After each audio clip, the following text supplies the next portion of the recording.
मधुबनी जिले में आए दिन बाइक चोरी की घटना से आक्रोशित लोगों का गुस्सा उस समय फूट पड़ा जब शनिवार की दोपहर मधुबनी सिविल कोर्ट परिसर में एक युवक बाइक चोरी करते रंगे हाथ पकड़ा गया। लोगों ने युवक को पकड़कर जमकर धुनाई कर दी।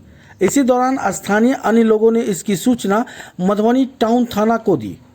उधर सूचना मिलते ही टाउन थाना की पुलिस तुरंत कोर्ट परिसर पहुंचकर युवक को विधिवत रूप से हिरासत में ले लिया। फिलहाल टाउन थाना की पुलिस युवक से गहन पूछताछ कर रही है। उधर बताया जा रहा है कि युवक के बयान के बाद बाइक चोर गिरोह का भी खुलासा हो सकता है। पुलिस धराए युवक के संबंध में आवश्यक जानकारी जुटा रही है।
हटा ना